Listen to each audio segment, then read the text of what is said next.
You're listening to the Drum Shed Podcast.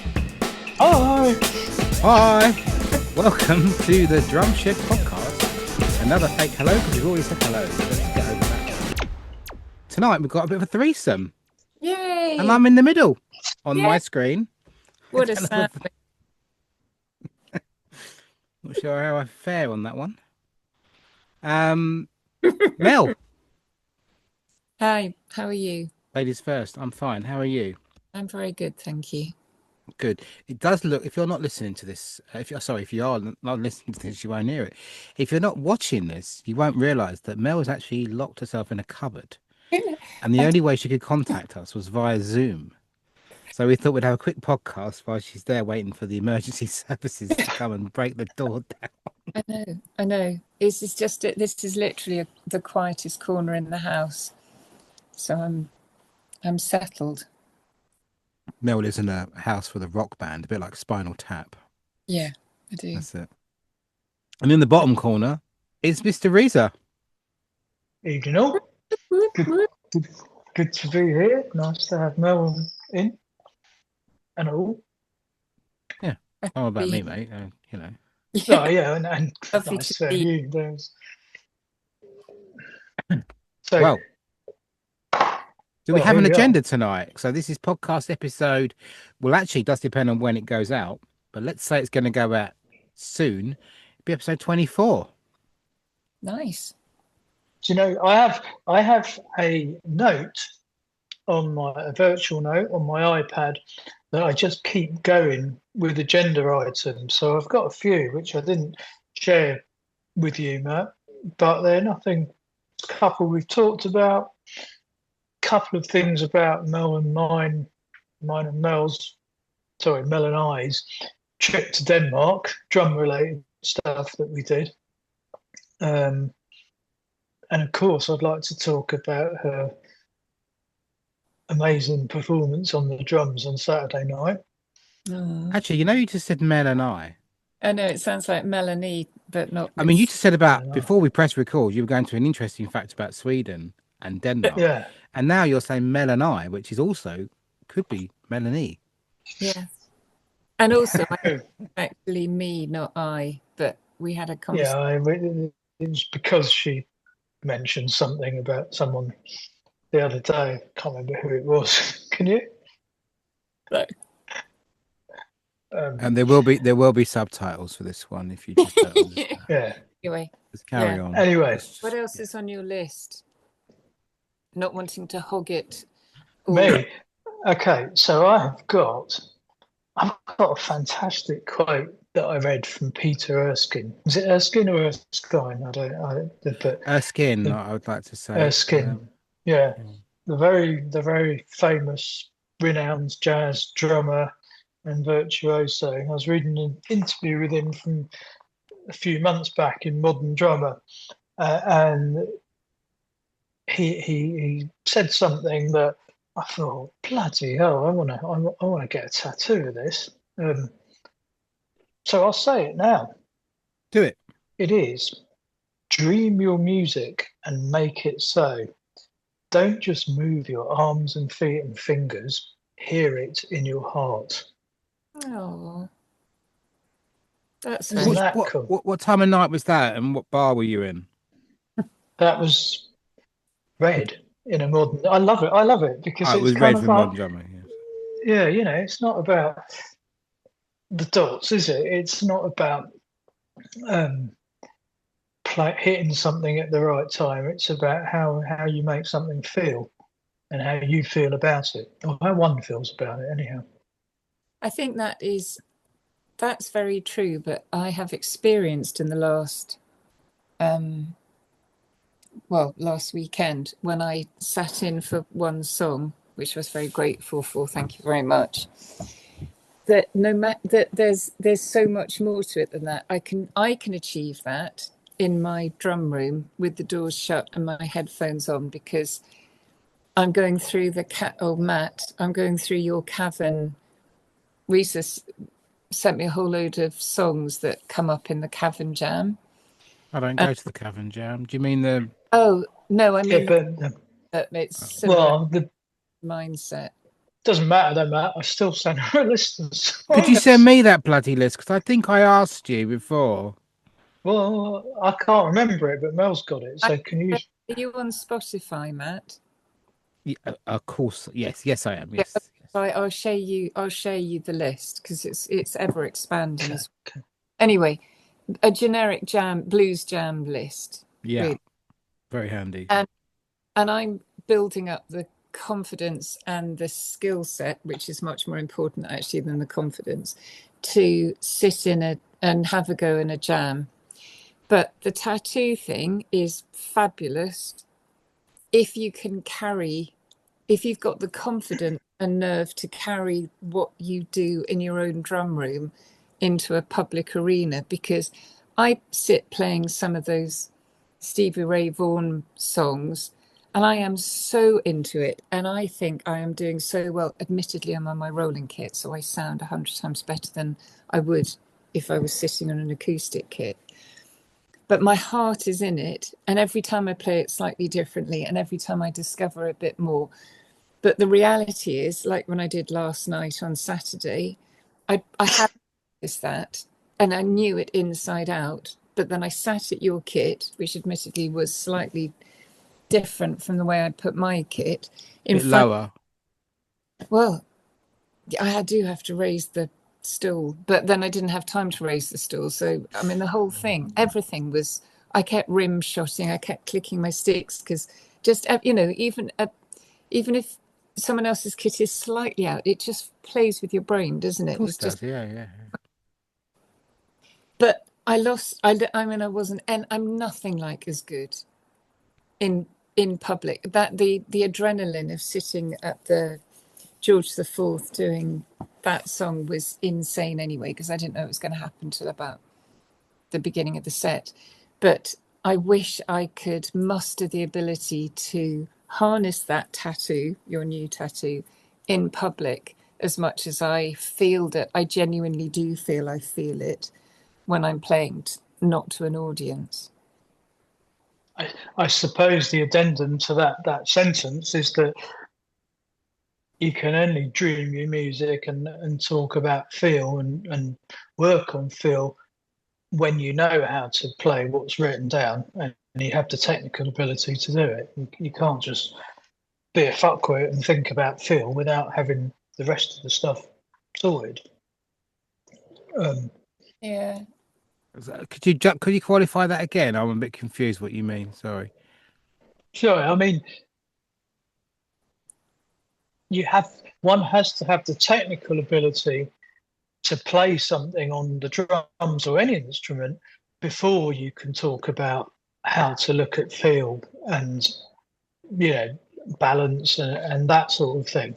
I just finished reading J.R. Robinson's autobiography today, and one of the things that he says, he's known for his groove, one of the most recorded drummers of all time, and he said he always plants the bass drum on the beat, usually 1 and 3, but obviously that can vary, but it's always straight down the line.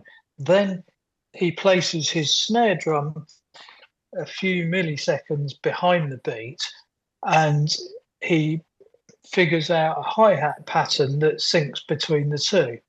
And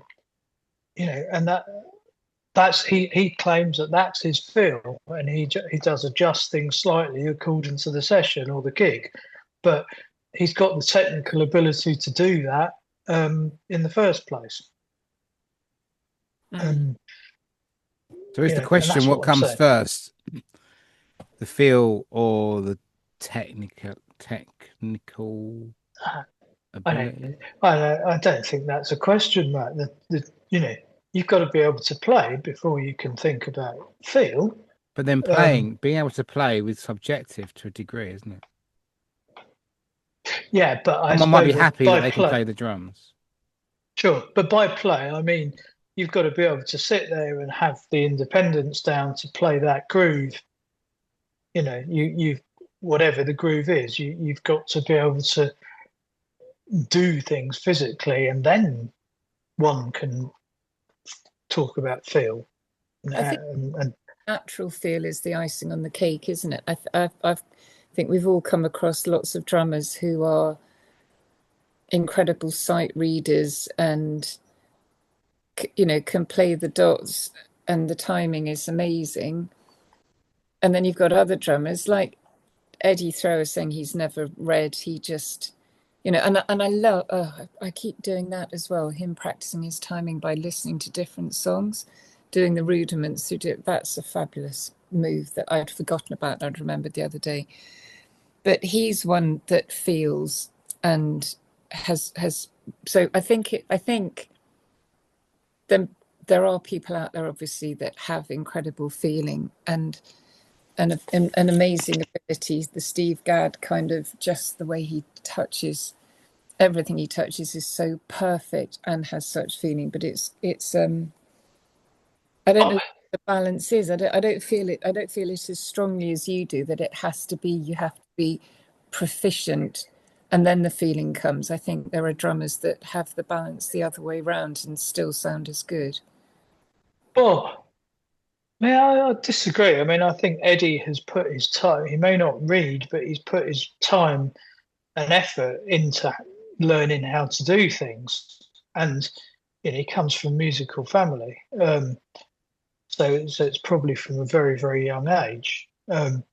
Neil Wilkinson, you were there, Mel, weren't you, in that room? Yeah, unfortunately, you weren't, Matt. Fortunately for us, but he played stuff that, For the most of the benefit drum. of the audio people, he's taking the mic. He's not actually being that rude. Wow. But Neil played stuff that I think the vast majority of drummers in that room could have replicated in terms of hitting the same drums at the same time. But he had feel to die for, and I don't think any one of us in that room would have felt like his feel. And it's just a magical thing. But this quote from Peter Erskine kind of just resonated with me, like, dream your music and make it so. Don't just move your arms and feet and fingers and hear it in your heart.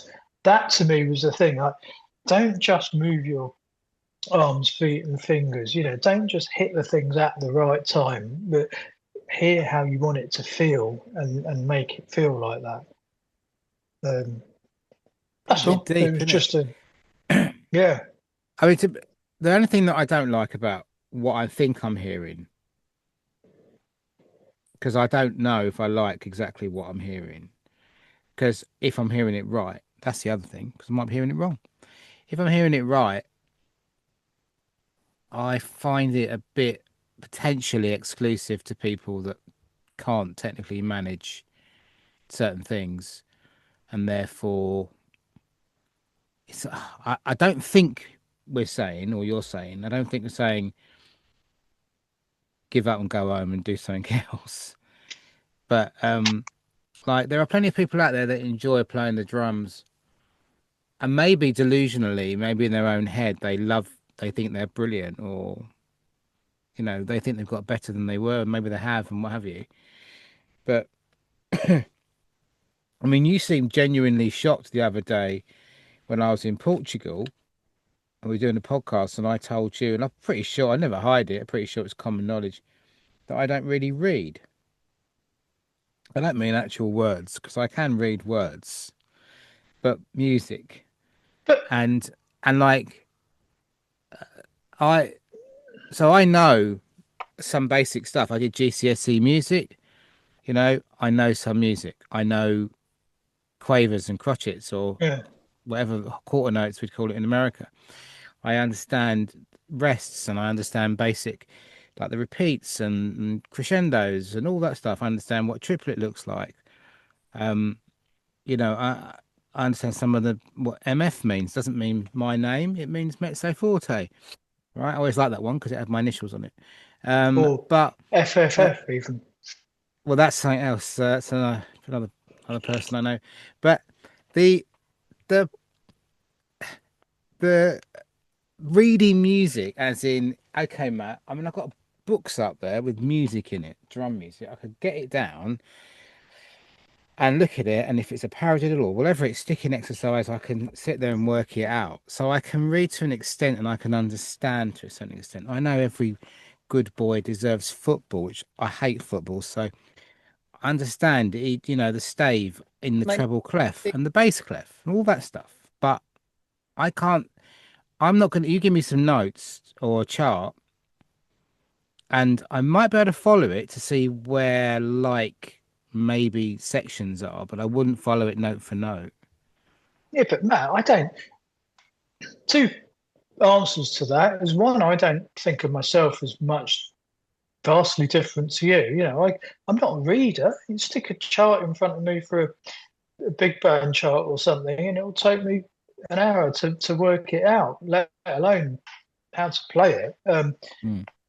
You know, I don't think from what you say, you're one of these people who can't read. That there are people I've come across, I'm sure we all have, who just cannot, you know, looking at a manuscript, music manuscript is like them looking at Russian writing or something.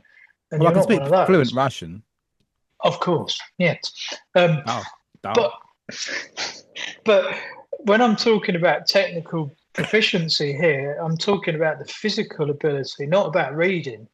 About, you know, you've got to be able to play the instrument before you can think about feel. I'm yeah. really not talking about reading at all. Just that, Okay. you know, you've got to be able to sit down and play a basic groove. You know, beat one, Yeah. eighth Yeah. notes, and one and three and two and four. If you can't play that, you can't be thinking about how you're going to feel on the drums. My Angie said to me the other day, why don't you start? It must have been after a jam. I was crying into my beer. She said Why to don't you me, start the trumpet? why don't you why don't you start looking for another instrument? She said, no. Why don't you start playing along to more basic songs? As in, and I say pop songs, but I don't mean like Spice Girls. I mean, you know, like popular music, the sort of music that, like we talked about a second ago about Spotify and the playlist, because a lot of the songs I don't know, and in many ways they're not, a lot of them aren't technically very difficult. Yeah. The difficult part is remembering them, remembering the stop, learning them, learning how many you've got to learn, because you never know which ones are going to come up. So there's sort of like a massive, like, oh my God. I mean, obviously with blues, you could learn standards and sort of, there's a feel, then, you know, there's like a, we all can guess where the stops are in some of them. And if you're doing a jam in the jam sense of the word, where you're actually jamming along to a groove in a standard rather than duplicating a song that starts here, stops there, finishes middle eight, blah blah. If you're going to do it like that, you've got to learn the part. And if everyone in the band knows where the stops are and wants to play it just to the letter, and you don't, then you're going to fall over, you trip up. So, but she was saying, rather, because I play a lot of, or play along to, or listen to a lot of pretty complicated music. I mean, Annika Nillis, Benny Greb, Zach Grooves. I mean, Jesus, Christine Edens, Richard Spaven, right? These are my kind of go-to people, and the fact they all play minor is not nothing to do with it, because it really hasn't. That is coincidental. Um, that is coincidental. But what a wonderful set of symbols. Anyway, but I love, because they inspire, those people inspire me. Those individuals, their music, their sound, and so I play along to that music. But it's not easy, is it? It's all over the place. It's like 5/4, 7/4, whatever. Annika and her quintuplets, and I haven't got a clue. It is literally trying to speak another language, but I just enjoy playing along. So she's saying, Angie said to me, why don't you just play some standard, you know, get some of them down for the jam purposes. For what it's worth, I mean, I think that's not a bad idea if you've got the time. But you know, I think with jamming, it's not about learning the songs and where the stops and starts are, because everyone that gets up does it differently anyhow. You know, but it's about knowing that if someone calls Pride and Joy, you're playing a Texas shuffle. and when those stops come, that's where they come. But you don't know when someone's going to call a verse or chorus, or how many guitar solos are going to be thrown in. But I think Angie's idea may not be about, I'm different here, and I spend my life playing covers and standards, and whether they're funk covers or rock covers, they're pretty much all in 4/4, apart from that section in those two sections in times like these, and they're pretty straightforward. Give me an Anna Canilla's song and I wouldn't have a clue. No, but I love that challenge. I've got to say one thing though, Mel. Yeah. This is to Mel. Yeah. Now you hang out with Riza quite a bit now, so Yeah.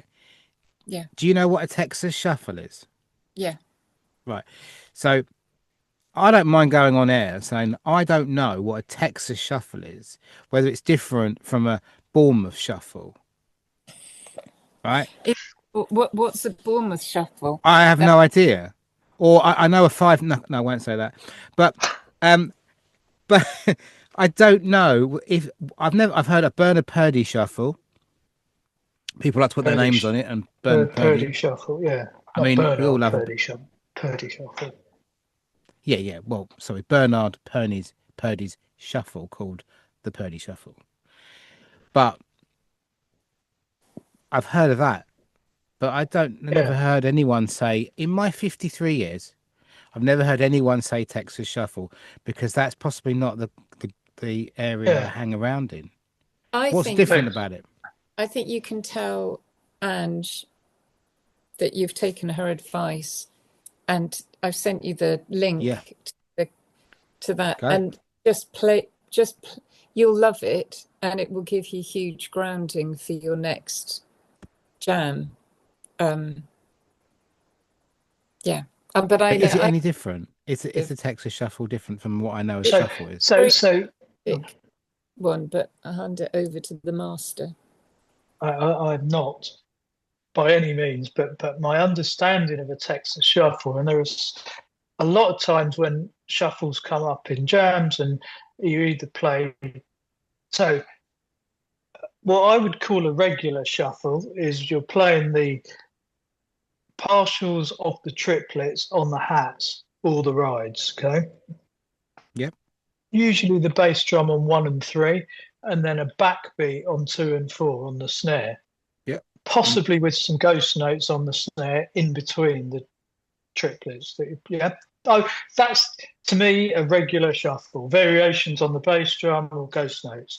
The Texas Shuffle, as I understand, I fucking hope I've got this right, is when your hands are doing the same thing movement wise. So you're going you're shuffling with both hands. Right hand, in my case, on the ride or the snare, left hand on the snare, but you're accenting the 2 and the 4. So you're going okay. I can hear it and the police car, but I can hear you're doing that. 4 on the floor with the bass drum, and when you're on the ride, you play 2 and 4 on the hats with your left foot. So you're accenting the backbeat with your left foot. So if you listen to something like Pride and Joy, Stevie Ray Vaughan, that's one of the most common songs that comes up in jams. That's Chris Layton doing, and Chris Layton, Stevie Ray Vaughan's drummer, shuffles his arse off, but plays Texas Shuffles all the time. And to me, these blues jams that you and I go to, Matt, you can play a shuffle, and maybe if you get called to do a song that might have a Texas Shuffle, you'd play a regular shuffle, which you're not going to get shot for. But it's Surbiton, though. I mean, to be fair, perhaps in Texas you would. But it's a busier. I mean, I Blow Wind Blow, the way Eric Clapton covers it with Steve Gadd on drums. It's just this gorgeous Texas shuffle, and then he doesn't really do many fills. He just does a blap, like a flam with his right hand on the floor tom and left hand on the snare as a fill. But it's just a bit. It's got a bit more texture to it than a straight shuffle, and a bit more feel and busyness. Because I've never really studied. I appreciate that explanation because I've never really studied. The one thing about me at school, I'm the kid that puts the hand up and says, "I have no idea what you're saying." Or in a meeting, I say, "Sorry, can we stop using what does PDQ stand for?" I know it sounds pretty damn quick, but you know, I will when people use language, I will call them out, not because I'm trying to whatever, but because if I don't know, I will ask it. I don't care if anyone thinks I'm stupid because, by the way, if only the listener could hear the background in my area, because I just had exactly the same police siren. We don't live that close, and if that police siren I heard in your ear was here now, they are definitely going to an emergency because that would have been a very quick. Yeah. But anyway, sorry about that. So I mean, I apologise. I remember in one of our master classes with Craig, he did some shuffle stuff, and he said one of the tricks to a Texas shuffle is not to accent the backbeat with your right hand if you're right-handed. So you keep that shuffle going and without accenting the 2 and 4. And there are lots of subtle variations on it. But I love a good old shuffle, and I'm getting slightly obsessed with people who don't put enough air in their shuffle. Oh, we talked about this before. Yeah, I always think of air in my souffle when you say it, but I was watching. I don't know how to make one of them either, to be fair. No, I was watching someone the other day playing a shuffle, and thought, fucking hell, just get some more air in it, open it up a little bit. Because to me, it's you've got to get that space between the first and second note of the triplet, almost so it sounds like 2 semiquavers with 2 semiquaver rests in between. Mel, yes, you've alluded to it already, but on Saturday you had a gig, no, and you let Riza have a go while you were there. Is that right? I let him play 99% of the songs. Well done. Sauntered in. It's very unselfish of you to let him play 99% of your gig. I didn't know it was going to happen until I got there. So luckily, I was quite carefree and chilled for the rest of the day. But just the nerves. I was excited because having done it once before, I absolutely loved. You were, and I loved it. I was so excited, the whole thing. But suddenly not having that ability to be terrified for 2-3 days running up to it and jumping in, I felt really, and again, I know the song inside out. That's not an issue, but just the nerves got me. And I still loved it, but I felt more nervous for some reason that time than the time that you were there. Well, I always put people at rest, at ease, you know. You do. I just wish that I'd done. Was that a Freudian slip? Did you just say at risk first? I must have. Yeah, I did say at risk. I always put people at risk. I meant at ease. Yeah. But the conversation I've been having all day with my work, there's been a lot of at-risk conversations today. Good thing no one picked you up on that, to be honest. Yeah, well done. Could we skated that over that one? Yeah. Anyway, it was good. There needs to be a kind of constant sideline of you two just bantering, and then you bring the normality back. Conversations. It was great fun, and it was very lovely of everyone to let me sit in and just kind of experience that kind of high of playing with such energy in front of it. It was packed, Matt. You know, when you were there, it was busy. This one was the energy level from the beginning of the set were crazy, and it was really good fun to play. Loved it. I mean, I've been to that pub a few times, and I've been a bit off the computer. I've been very away from my device this weekend because I've had lots of stuff going on. But I haven't had a chance to have a look and sit down properly, so I'm going to have a look, which is why I haven't liked it yet, because I haven't seen it yet properly. But I saw that you were up there, and also I wanted to come to that on Saturday, but I've had a few issues, technical issues, and I did my back in at work, and I've only just been able to move a little bit today. So yeah, it's kind of I would have liked to have come up, but it was just a bit difficult to get to see the gig. I have seen it really crowded, and it's always full energy, and the crowd are up for it, and the band is like 105% from the minute you go until the minute you finish. I've always found it very interesting that you do have a break. Do you have one break? You do have a break, we yeah. usually always do 2 sets with a break. Yeah, but yes, that's right. But they're very long sets, and it always surprises me how people of your age can go for that long. So it's very impressive. Well, Intervals are insane. I don't know how he does it, because there's no pause. Well, there's the tiniest pause in between each song, and the songs are all high level. There's no kind of, we're going to do a little smoochy dance number now and bring it down a bit. The energy just increases and increases. And I don't know how he keeps that going for 2.5, 3 hours. Yeah, and there's no space either physical space between you and the audience. I mean, there's that little bar that kind of falls down every now and then because they've got some masking tape around it to hold it up. But and the floor's bouncing, so all your stuff's wobbling around the place, and I mean your stands, Reese. There's a lot of movement on that floor because there's a lot of people jumping around. Yeah. So and it gets warm as well. That's funny you say that. I'm not aware. I don't feel any movement where I am. Genuinely, I mean, in terms of the floor, because I'm sure I have noticed I had to change from using a crosstown stand for my right-hand crash back into a regular Yamaha 700 because the crosstown was actually sliding. Oh yeah, the 700s are brilliant, aren't they? Aren't they, Mel? Do you like the 700s? Well, that's the single braced Yamaha stuff, isn't it? Yeah, of course. Yeah, I know the 700. I mean, who doesn't?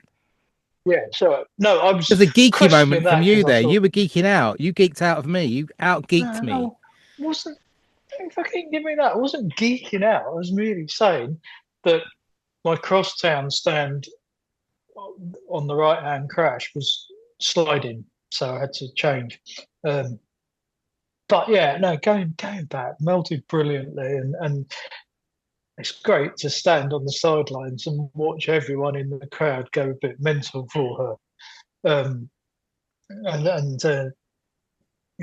I get back on and do my thing. They all piss off. Did you have a little tear, Reese? Yeah. No. You're like an emotional man. I didn't. No, I didn't have a little tear. I felt proud and all right, I don't want to ask any more about great. that. And she didn't know until an hour before that she was going to be doing it. So it was just get up and play and killed it. Yeah, I remember when I was there, the one before when you played. I mean, there was stuff going on, but you were, you could tell that you were much more relaxed after you'd done your set. Yeah. It was like 2 Mels that night. Yeah. Yeah.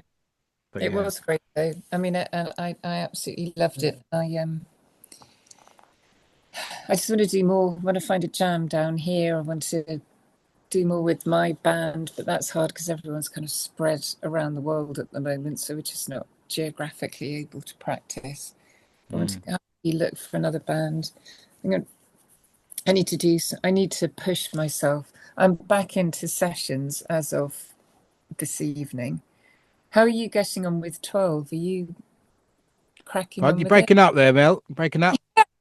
Come in, Devon, or wherever you might be. Yeah. So in general, I haven't been playing at home, and today before this, I was having a go, and maybe I'll have a go after. I want to do a video. I just want to get a video out. I haven't done a new video, and my new kit's set up, my little Yummy, and I haven't played anything with it. And I was playing along to some really difficult drum and bassy, low can. Well, not it was difficult, but it is difficult. I don't know. Is it difficult? Fast anyway. Some of it, some low kana drum and bass, because obviously Richard Spaven does a lot of that. And I even dug out some tracks that I wrote. Sorry, what was that, Matt? What was that word? Lolcana or not? Low kana.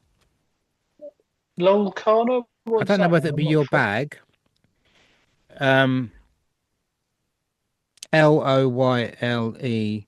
Kana with a Carner. But that's the artist, is it? Sorry, Yes, he's the rap artist, yeah, yeah. Okay. the front man, and Richard Spaven does a lot of drumming on that. Does a lot of it on the live stuff, and then some of it's programmed on the recorded stuff. So, but yeah, I was playing along some of that, but then I started thinking, oh, I'm fed up with ripping other people off. Well, not ripping them off, but like taking someone's drum kit out, as in someone great like Richard, and then take his kit out and then put my kit on top of it and make it less good. But it does inspire me, and I do like doing it. Have you played around with the drumless tracks on mics? Yeah, and I have, and I always go on there, and I've also got a subscription to Epidemic Sound, and I go on there for the sort of the royalty free jobbies. Um, and I'm just always looking for new inspiration, and my inspiration really does come from music rather than drums. I watch drummers, and that inspires me, but but the song inspires me more than anything, which is hopefully that's normal. But and actually pads, like synthy pad songs where there's space for me to find where the rhythm goes, sort of thing. I like a bit of that. So I dug out some old music that I did in '97 on my famous album Infancy: A Stage of Growth, which was released on CD in 1997. Well, actually, no, it was on cassette. I've got a few of them lying around. If you want one, I've got about 1,000 black cassettes with white labels on them. Anyway, That's a very cool. That's a very cool sentence to just drop in. Not so much the cassettes, to be honest, but yeah. Well, I've got them all printed on cassettes because that's what we used to send out to demo to people. And I've also somewhere I can find it, but not this second. I've got a letter from LTJ Bookham at Good Looking Records, in from that '97. I think it must have been that year. Saying he loved my tracks, but I needed to work on the loops a little bit more. But please send some more. And it was a really nice letter written by, at the time, one of the the big guys in that field and that drum and bassy kind of world.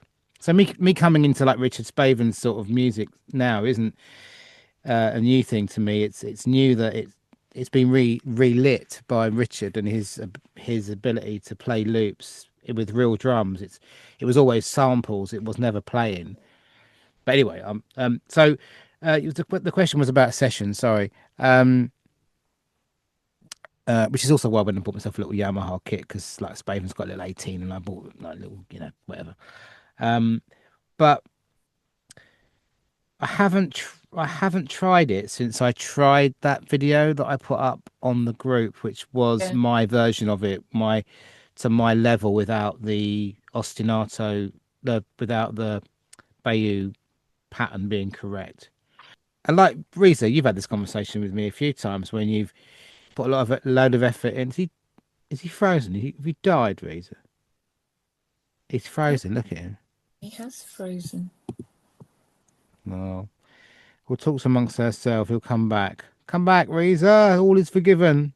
You know what? It is interesting though, because in the past, I've not been.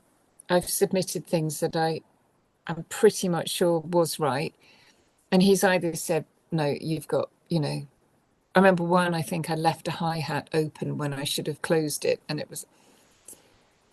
Then you see other people having passes, and it's like, oh, that really, particularly if it's just around the session you've been working on, so it's very fresh in your head, and they've passed and you haven't. But actually, if it's because he thinks I can do better, I will take that any day. I'm much happier thinking I've failed because he knows I can improve, rather than that I've reached. Because then actually you're probably finishing your sessions around there, aren't you? If you know each one is harder or more problematic in a key area that you haven't kind of, I'm doing one at the moment, and oh my god, Which one are you on? 11. still 10. So but I say still, but I honestly haven't been sitting trying it for months and months and months. And it's the independence is crazy. Is that And the so one where you've got to keep the hand straight, but the bass drum is throwing your hand out? it's you're playing on you're doing a beat on the hi-hat, and then you're interjecting your left hand over onto the crash and doing an independent series on there that seem to have absolutely fuck all to do with what you're doing with the rest of your which is the stage I'm at the moment. Nothing has, everything so is unexpected when you say fuck all, but I love it. you need to So hang session on. 10.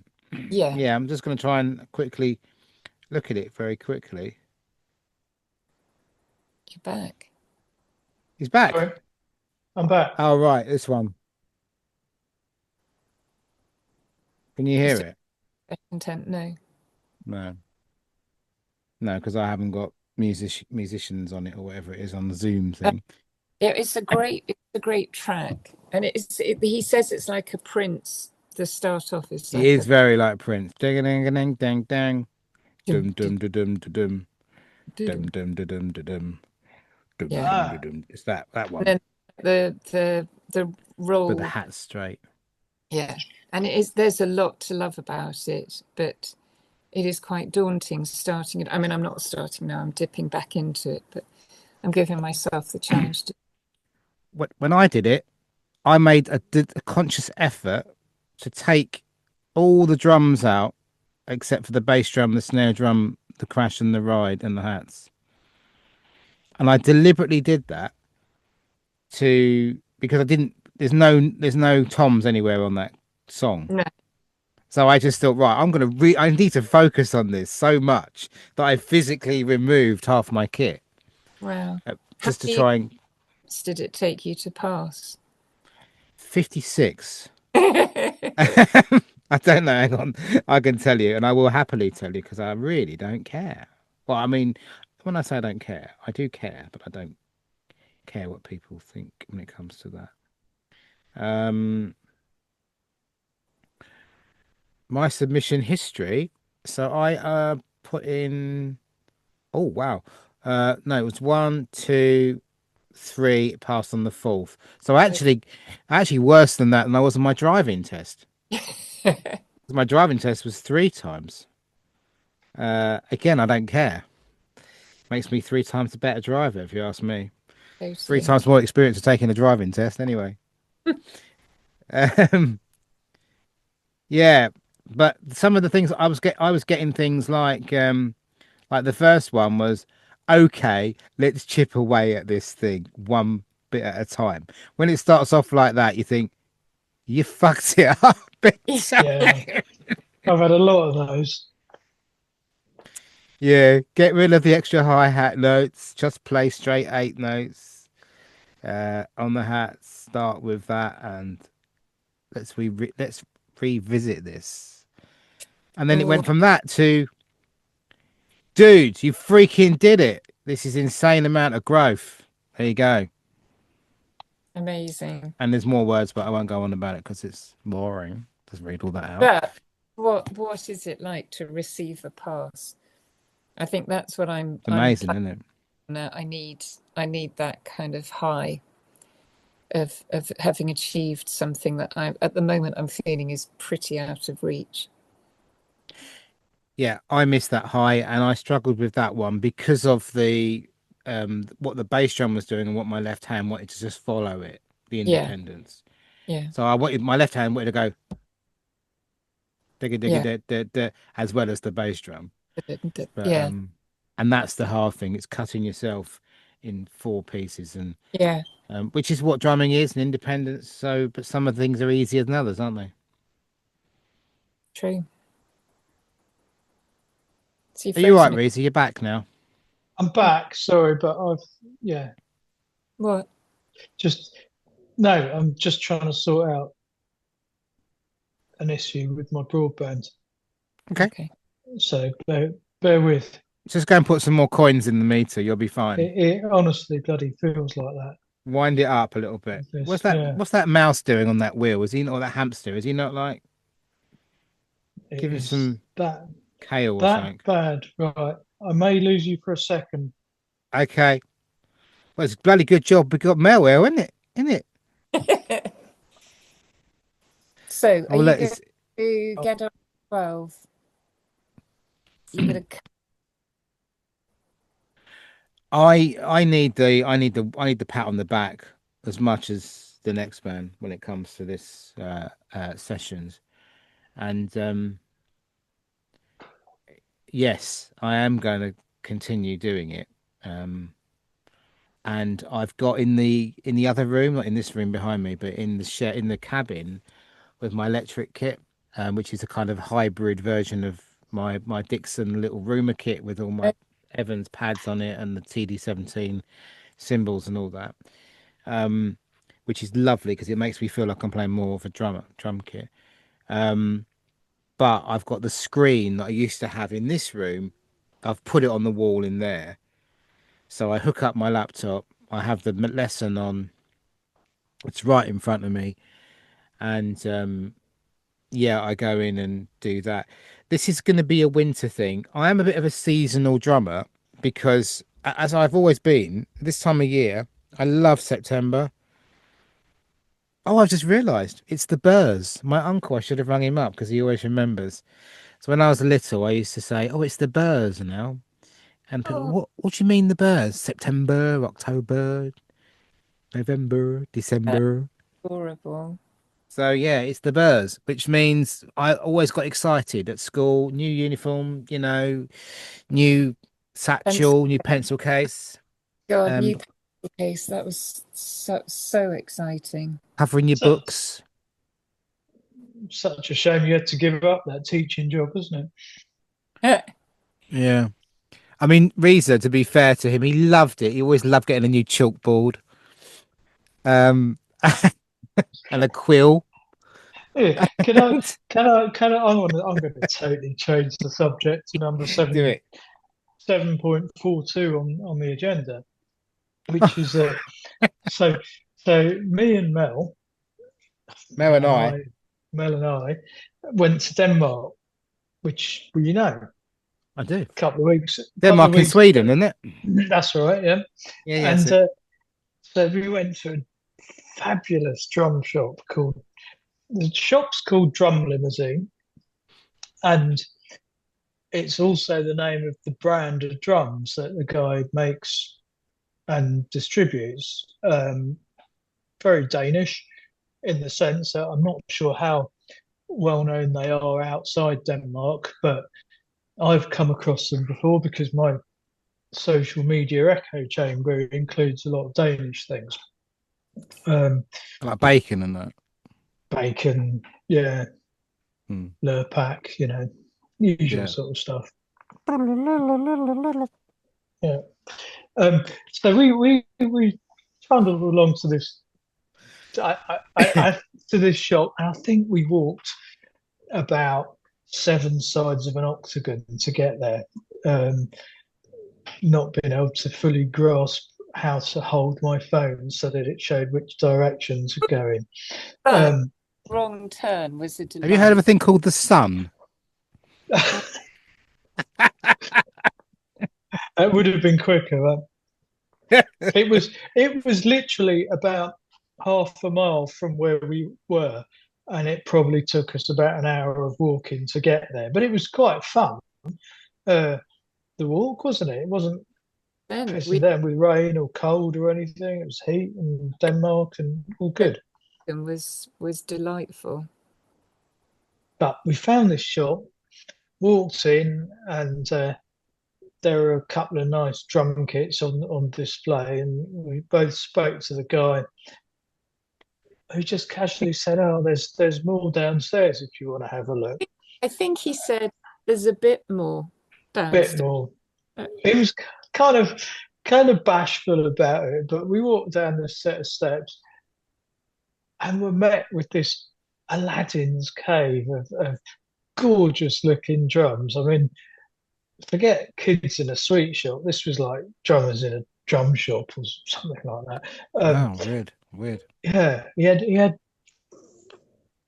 4 or 5 or something like that kits set up ready to play with cymbals, and asked him if it was okay, and he said fine, and so we were able to try them out.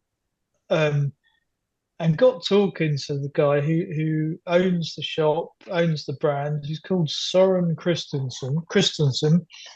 Um, Hopefully, we can have him as a guest on the podcast. He's a lovely guy and makes really interesting drums. Are you looking them up, Matt? I hope you're not doing something No, else. I'm just doing some work, you know. Yes, Yeah, I'm looking them up.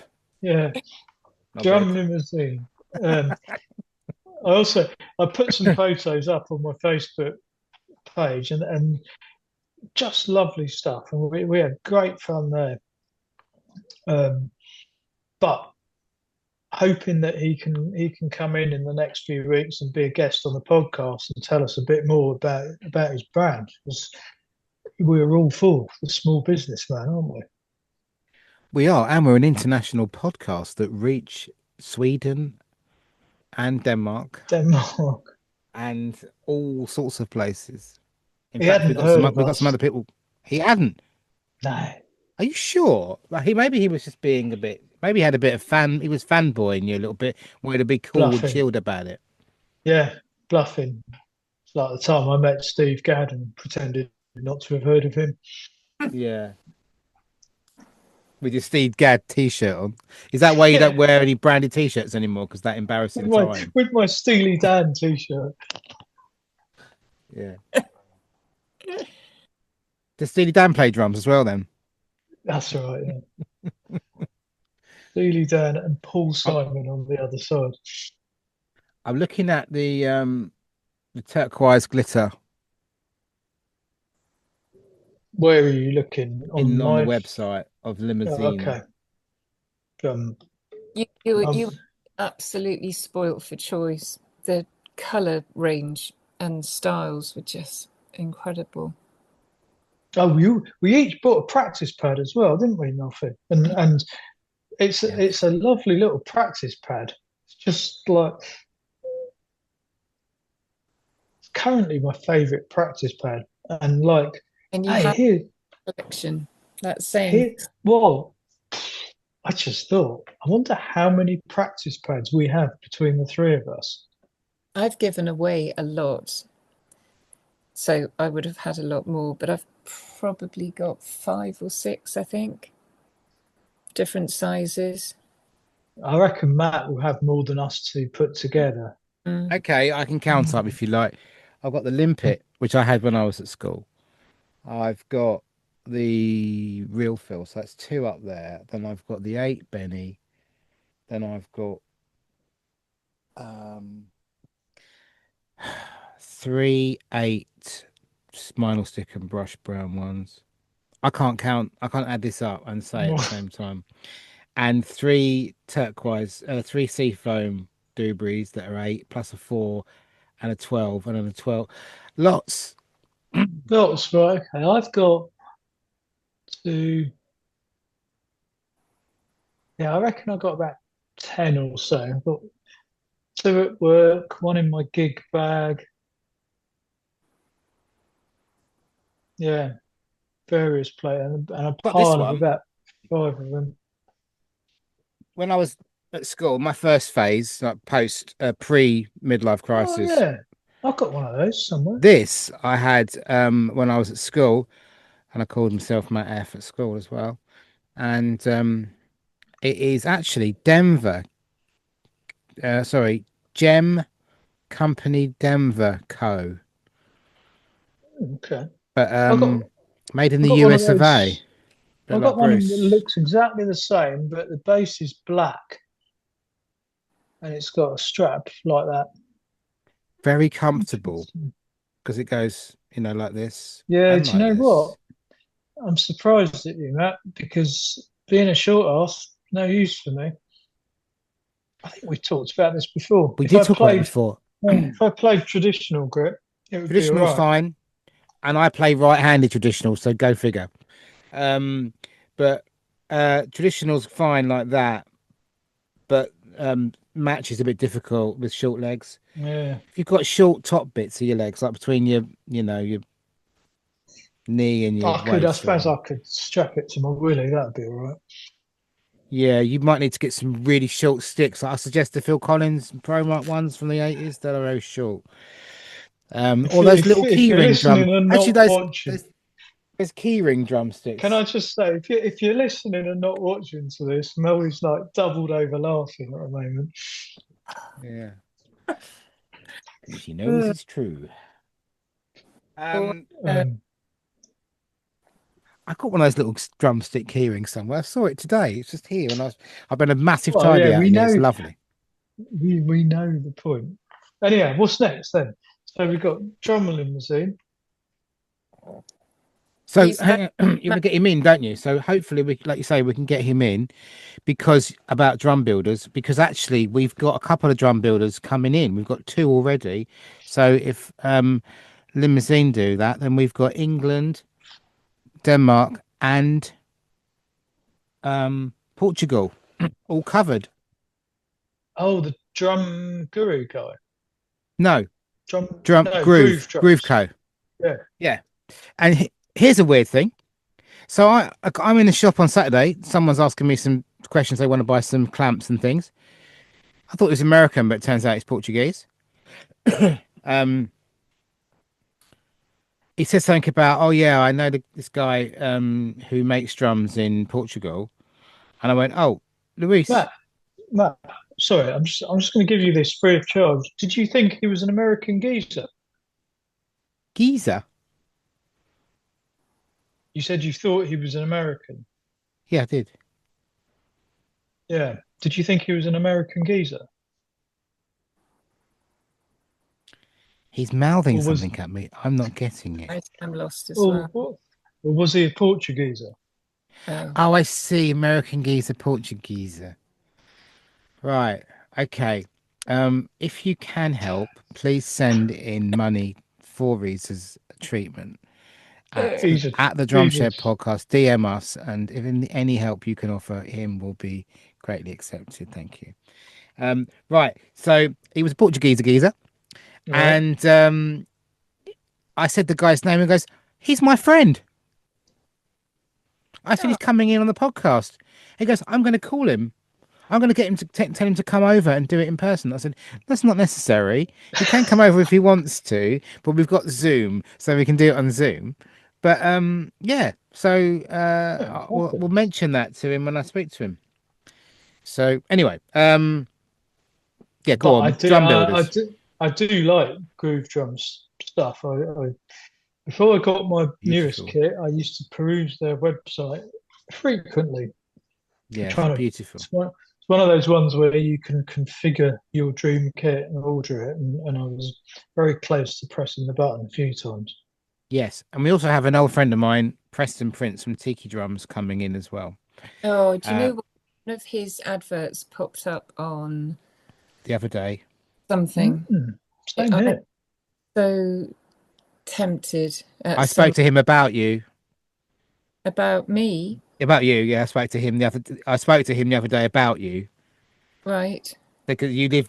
I said I know someone that would probably love to do that. She doesn't live very far away from you.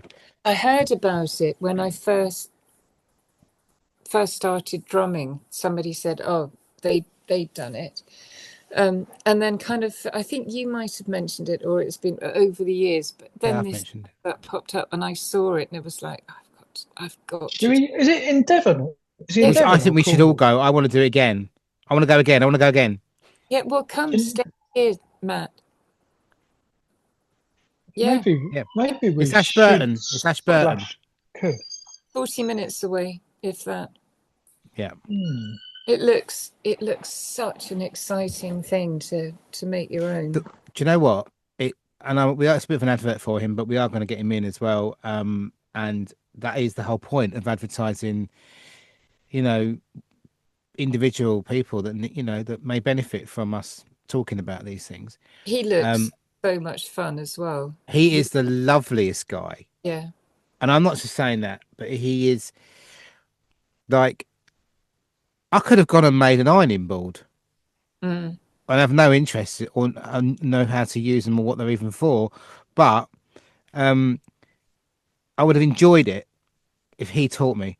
Yeah. Does he do ironing board classes as well? He's thinking about branching out into ironing boards, Yeah. but he felt that the market's a bit flat at the moment. So, That wasn't anyway, even a joke. no. So Preston Tiki Drums, he's in Devon. He was in Brighton, and I did it in Brighton. Or in Hove, actually, to be actually correct, it was Hove. But everyone that lives in Hove says it's Brighton. I suppose it is, but anyway, Brighton and Hove.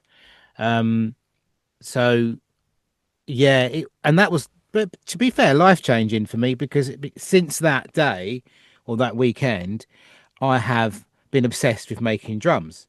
Or building drums, or cleaning drums, or you know, not just cleaning, you know, but refurbishing old drums and stuff. And that has all come totally. It's all down to Preston, and like getting the shell, cutting it down, it's scary. You know, doing the bearing edges, building the snare beds, measuring up the holes, measuring about 1,000 times before you drill the hole, learning that you drill a little guide hole and then you do it from the back side so it doesn't split when you know, all these sort of things that I've done so many times since I just picked up from him. So it ticked every single box for me because I love hands-on doing stuff, making things, and the fact that it could be your own snare is just incredibly exciting. It's definitely on a wish list. yeah, well, I think we should make it happen, to be fair. Yeah. It'd be like a little drum camp. But and also, I mean, it was nice before where he was, but now I've been to his new place because he wrapped my kit for me. You know, my white my swirly one, the one that looks like a Sona vintage but isn't quite. That not swirly, white marine pearl vintage. Is it a 1 day or 2 day thing? 2 days. 2 days. Oh, okay. There's also I don't know if he still does it, but he used to do the drum kit building, and that's what I wanted to do next. So that's I think it used to be 5 days. We'll find this out when we get him in. But that is like, okay, I know the kit I want. I want a dark walnutty looking kit with a little stripe around it if I can. And I know what lugs I want. I want the beaver tail. They're not beaver. I always call them beaver tail, but they're the Slingerland looking ones that he often uses rather than the flat beaver tail Rogersy looking ones. But I might have got that wrong, but I think they're Slingerland. Anyway, yeah, it's, yeah. Let's make it happen. A drum for life was his strap line. I don't know whether he still uses that. Because you're never going to sell a drum that you've made yourself, are you? No. No, true enough. No one's going to buy it. No one's going to want to buy. No. You're never going to, you know. Fair enough. Yeah, so anyway, he's coming in and I've got a date for that. I won't tell you it, but I'll tell you it later. Okay. I've got a date and a time for that booked in. And actually, I've got a date and time for 2 other. I put 3 fingers up. I think it might be 3. I think my fingers knew, but my brain didn't. I've got 3 people booked in. So I'll talk to you about that later because it's secret. Can't tell everyone everything. Um, Cool. yeah. So good news. Small businesses get Limousine in, um, and it'll be nice to talk about another country and the business and what it's like over there as well and stuff like that. And you went Yeah. to a jam, and you went to a jam as well, didn't you? And you Yeah. even We went. found a jam, like jam hunter you are. We. That's like a rejected Whitesnake song. um, There seemed to be a lot. We discovered one or two more, didn't we? But it was too late. We should have we started. did. We went to one on Thursday, didn't we? And then next on Friday, I think walking around, we found another place around the corner that had jams on a Wednesday night. Um, but yeah, that was good fun. Perhaps we can. I'm conscious of the time, but Yeah, perhaps fair enough. we talk about more about that another time, or do you want to cover it now? Well, it was just a jam. Got up, played a couple of songs. No biggie. Yeah. Well, all I would say on the jam is that I've missed the last couple of jams at as my family have called it Jamberton, but it's because it's a jam in Surbiton. But we hopefully will be coming back on Thursday. But yeah, what I was going to say on the jam side of it is that, as you said, Mel, like when you got up on Saturday and you didn't have time because you didn't know it was coming and all that. Every single time that I drive that hour to the jam, because it is about an hour, I'm trying to listen to music on the way that might come up. It's like some kind of lottery or some kind of, lucky dip. And then I'm thinking, oh, I might not play tonight. I might not play tonight. That was at first. I'll be fine just to watch. I'll let Archie go. But actually, that was the first couple of times. But no, now not at all. I'm just going to play, Wow. and that is a massive deal for someone that hasn't played publicly since Yeah. 1997 or something like that. Or probably actually, if I did my album, as we all know, was released in 97. If I did my album, I wasn't playing drums around then. I was writing crappy drum and bass, or not crappy, but I wasn't good at it. So it would have been 95, 94 that I last really played. And to go and do that is I'd like to encourage people to do that because I think I think that's what happened to me as well, Matt. The initial don't know the songs, must learn the songs rapidly gets replaced by feeling that you've got the bases covered, and when you get up, you'll be able to quite literally jam it. yeah, the only thing that I've learned from the videos that Archie takes or that you've taken in the past, the only thing that I've noticed and I've learned from the last one is don't wear a white t-shirt, Matt, Why? because I'm too fat for a white t-shirt. I need to wear black t-shirts, which is why I'm wearing a black one now. So yeah, I tried to step out of my comfort zone and go white to show off my tan, obviously, because I just got back from Portugal the day before. So that's we all put our white on, don't we? And that was a bad move. That was a terrible move. Frankly, I'll never understand you white people. Paint it black, is all I say. But also, Right. you don't, just quickly, you don't have that worry of sitting throughout the evening, not knowing when you're going up, do you? So Yeah, that's, that is helpful. yeah. It's a good and bad. So it's good in the sense that you go straight in, you don't have time to think about it, you get it out of the way. It's Mm. bad in the sense that some of the better ones or some of the big more bands that come more regularly don't come until a bit later because they stylishly late, like all musicians apart Yeah. from drummers, because we can't afford to be stylishly late because we have to be there set up while you singers just rock up when you feel like it. Sorry. But yeah, I mean basically it's a bit like I might have got inspired by some of the music and I wanted to play again but I can't, so Mm. but there's just swings and roundabouts. Yeah. Cool. Yep. Well, soon, hopefully, I'll come up and watch. I'd love that. Definitely. Well, I think you should come up and play maybe. No. Mm. Mm. To be fair, Mel, you've played in the last couple of months. You've played to more people than I've played to in years and years and years. and possibly even when I was playing even in my gig in Glastonbury, we was in a Avalon tent, right? It was packed, but I don't know, that pub's pretty busy, so I think you play to a lot of people. Yeah, it was. Yeah, and more to come as well. I want to do Yeah. more. Good. Okay. Shall we sign off? And can I say my quote one more time? Yeah, this time make more sense though. Let's do it. Let's just do it again. Like flow, nice and flow. Yeah, get some air in your shuffle. Dream your music and make it so. Don't just move your arms and feet and fingers. Hear it in your heart. As said by Peter Erskine. We've heard some sirens today, and luckily, the fire brigade are just about to arrive to let Mel out of that cupboard that she's locked in. Yeah, I'm running out of oxygen. Sadly, they've come from West London, which is why they took so bloody long. But anyway, right. Well, thank you, and see you next time. See you soon. Good night. Good night.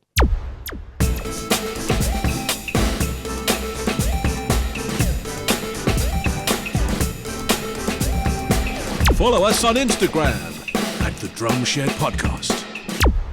Thanks for listening.